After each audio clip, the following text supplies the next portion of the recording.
A patient sits in your chair complaining of jaw pain. They wake up with severe headaches, their jaw clicks, and chewing has become agonizing.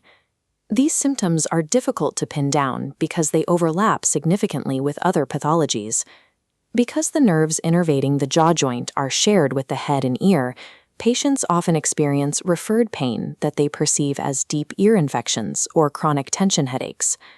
Prescribing standard painkillers might mask the discomfort for a few hours, but to properly address the patient's suffering, the clinician must investigate the underlying mechanical cause.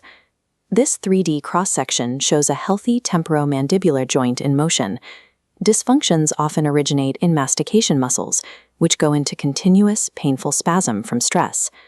Alternatively, the articular disc can slip out of position, forcing bone-on-bone contact and triggering acute inflammation. A disruption in the muscle, the disc, or the bone causes a cascading failure across the entire joint complex. Any successful treatment plan must be targeted directly at the specific anatomical structure that failed. To pinpoint that failure, the clinician begins a hands-on exam. They measure the maximum mouth opening, map out the patient's bite occlusion, and listen closely to the joint, a process called auscultation, to detect clicks, pops, or the crunching sound of crepitus. An accurate assessment requires targeted manual palpation of the muscles and joint space. Two common diagnostic errors happen here. Clinicians frequently apply too little pressure to detect deep muscle spasms, or they palpate too far forward, missing the actual joint entirely. This chart breaks down the major classifications of temporomandibular disorders that your exam will reveal. Roughly 70% of cases are purely muscular, where the pain is entirely extracapsular, driven by muscle fatigue and spasm. The remaining cases fall primarily into two categories. Intracapsular disorders involve the displacement of the articular disc, characterized by sharp clicking and popping. Finally, osteoarthritis is a degenerative condition where wear and tear results in bone-on-bone friction. Arriving at one of these three specific classifications is the critical step in the diagnostic workflow, as each diagnosis dictates a different trajectory for the management plan.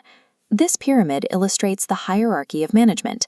The rule of treating TMD is that you must always start at the wide base with the safest, most reversible therapies before considering escalation. Level 1 is pure behavioral modification and patient education. Many patients are unaware that their upper and lower teeth should naturally remain separated throughout the day. Teaching them to consciously rest their jaw is the first line of defense. From there, patients adopt a strict self-care routine. They temporarily shift to soft foods, apply moist heat to relax spasms, or ice packs to numb inflammation. For those experiencing lockjaw or severe muscle tightness, adding specific self-mobilization stretches helps relieve spasms and restore normal opening mechanics. For the vast majority of patients presenting with muscular TMD, simply modifying their daytime habits and resting the muscles relieves pain without further intervention. If self-care fails, escalate. Level 2 uses NSAIDs for inflammation or muscle relaxants for spasms. Level 3 introduces physical therapy for joint glides or a stabilization splint. At the peak is Level 4, irreversible procedures like injections, arthrocentesis, and open surgery. Advancing to these permanent surgical options is only clinically justified after a specialist confirms that all conservative measures have been exhausted and completely failed. Fast forward a few weeks. Your patient returns for a follow-up, reporting that they can comfortably chew again and their morning headaches have faded. Practitioners must recognize that TMD functions as a chronic musculoskeletal condition. The goal is not to perform a one-time cure, but to provide the patient with the knowledge to manage the joint's function long-term.